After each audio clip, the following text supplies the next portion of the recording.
Bonjour, je m'appelle Séverine, nutritionniste en Suisse et aujourd'hui nous allons voir en détail comment appliquer votre Freestyle Libre numéro 3 et le plus important, comment l'utiliser afin de déterminer les aliments qui vous conviennent ou pas. Car en effet, c'est un outil magnifique afin d'adapter votre alimentation en cas de prédiabète ou de diabète. Tout le monde est différent et certaines personnes ont des pics de glycémie plus élevés que d'autres en mangeant pourtant la même chose. Même un aliment possédant par exemple un indice glycémique bas. Donc, avec ce capteur, vous allez enfin savoir ce qui vous convient ou pas. Alors commençons, c'est quoi le Freestyle Libre? Eh bien c'est un dispositif qui permet de mesurer les taux de glucose dans le liquide interstitiel. Le capteur comporte un petit filament souple qui est inséré juste sous la peau. Le capteur peut être porté pendant un maximum de 14 jours. Vous pouvez sans problème faire du sport, prendre votre douche, même vous baigner environ 30 minutes avec en respectant quelques règles quand même. J'ai en effet découvert une petite astuce pour qu'il tienne mieux et nous allons voir ça après. Maintenant, comment appliquer votre capteur Freestyle Libre? Étape 1. Téléchargez l'application sur votre téléphone. Étape 2. Lavez l'endroit où vous allez placer le capteur avec du savon ordinaire, séché, puis nettoyer avec une lingette imprégnée d'alcool. Laissez sécher l'endroit. Étape 3. Dévissez le capuchon de l'applicateur. Étape 4. Placez l'applicateur de capteur au-dessus de l'endroit où vous allez placer le capteur. Appuyez fermement pour appliquer le capteur. Étape 5. Éloignez doucement l'applicateur du capteur. Étape 6. Assurez-vous que le capteur est bien fixé. Éliminez l'applicateur de capteur usagé dans la poubelle. Quels sont les avantages du capteur Freestyle Libre numéro 3? Alors en fait, vous obtenez toutes les informations pertinentes sur votre taux de glucose en un seul balayage. Le capteur mesure et sauvegarde constamment et automatiquement la valeur de glucose chaque minute, même en cas de perte de signal. Et ça, c'est la grande différence avec le Freestyle Libre numéro 2. Avec lui, très bien aussi, mais il faut scanner par vous-même à plusieurs moments de la journée. Ce n'est pas compliqué, mais certaines personnes préfèrent le numéro 3 car plus besoin de scanner par soi-même. Et en plus, le capteur est plus petit, donc moins perceptible. Si votre médecin vous a diagnostiqué un prédiabète ou diabète de type 2, demandez-lui de vous faire une ordonnance pour le Freestyle Libre numéro 3. Vous pourrez normalement avoir une prise en charge par l'assurance de base. Alors ici, je parle pour les personnes qui sont suisses.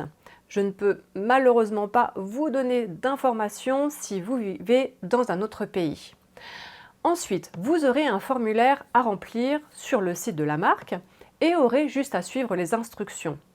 Avant de remplir le formulaire, l'idéal est de prendre contact directement avec votre assurance de base afin d'être certain que vous pourrez avoir une prise en charge. Ne commandez pas pour après demander une prise en charge à votre assurance, cela ne fonctionnera pas. Vous n'avez pas de prédiabète ou de diabète, mais vous voulez savoir les aliments qui provoquent un pic de glycémie chez vous et donc d'adapter votre alimentation et faire de la prévention? C'est possible et dans ce cas, vous devrez vous acquitter de la somme d'environ 72 francs, 72 francs pour acheter votre capteur. Alors il est clair que pendant les 14 jours, testez un maximum d'aliments, de plats afin de vous connaître au maximum. Vous n'aurez pas besoin d'en recommander un autre à moins que vous ne vouliez faire davantage d'expériences et de tests. Aussi, avant de commander votre capteur Freestyle Libre numéro 3, assurez-vous qu'il est compatible avec votre appareil mobile et système d'exploitation.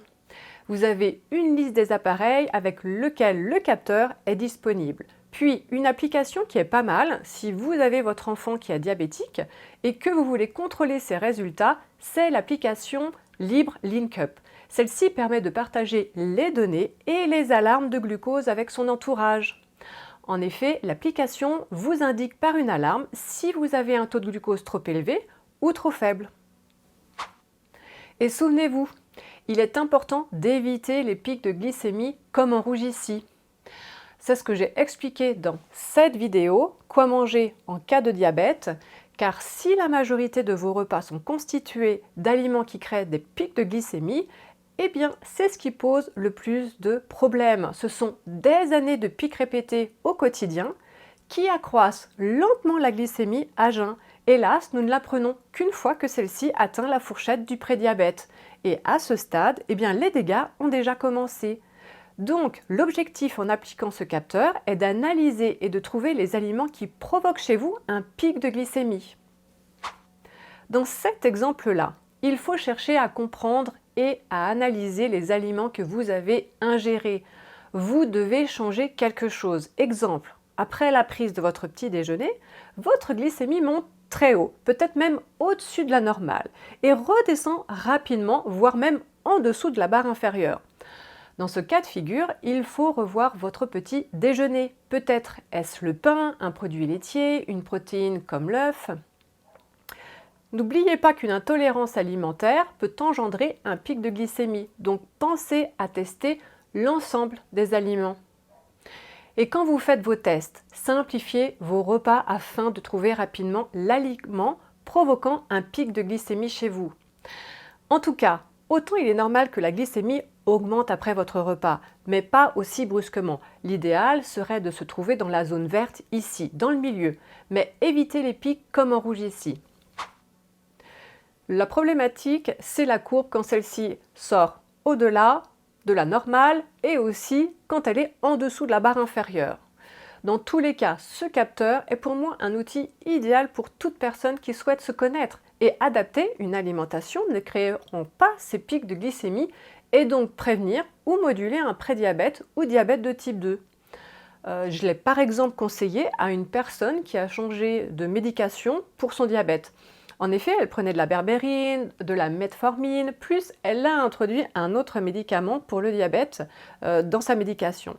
Et depuis l'introduction de ce médicament, elle m'a indiqué avoir des fringales et des envies irrépressibles de sucre. Les envies compulsives pour le sucre sont souvent le signe de pic de glycémie. Je lui ai donc demandé de checker sa glycémie avec le capteur. Et en effet, après avoir observé sa glycémie sur la journée, elle a observé qu'elle avait des pics de glycémie.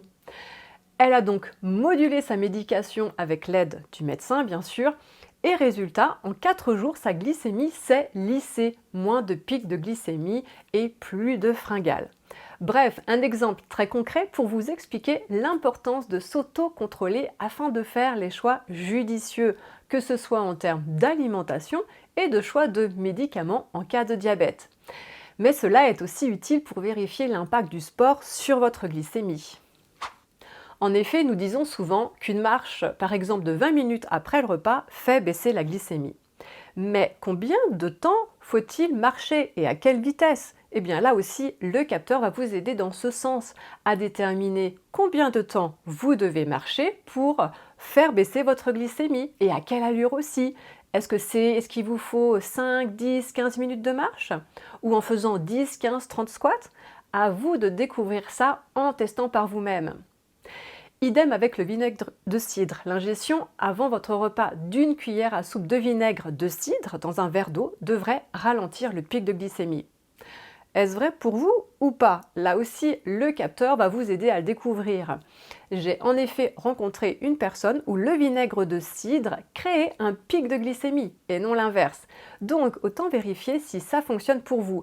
Car faire quelque chose qui a un impact négatif, c'est contre-productif. Autant le savoir et l'éviter. Gardez en mémoire que ce qui fonctionne pour la majorité des personnes ne fonctionne pas nécessairement pour vous. Donc, maintenant que vous savez où commander et comment appliquer le capteur, eh bien, il ne vous reste plus qu'à faire vos tests et adapter votre alimentation en conséquence. Pour les nageurs ou les amateurs de bain, afin que votre capteur tienne bien 14 jours et ne s'enlève pas avant, eh bien, je vous propose d'acheter des patchs. Ces patchs, en fait, ce sont comme des pansements, mais au milieu, en fait, ça ne colle pas et cela correspond à la taille du capteur. En tout cas le numéro 3. Ainsi, quand vous souhaitez enlever le pansement, eh bien cela ne risque pas d'enlever le capteur en même temps. Alors cet outil est excellent car il permet vraiment de conserver le capteur 14 jours tout en allant nager plusieurs fois par semaine. Alors bien sûr, à vous de faire vos tests.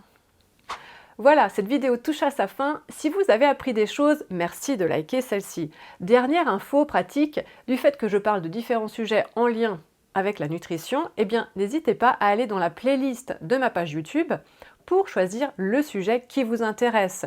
Diabète, cholestérol par exemple. Et pour chaque vidéo, vous trouvez les chapitres dans la barre d'informations. Un simple clic vous amène à l'essentiel. Je vous dis à très bientôt.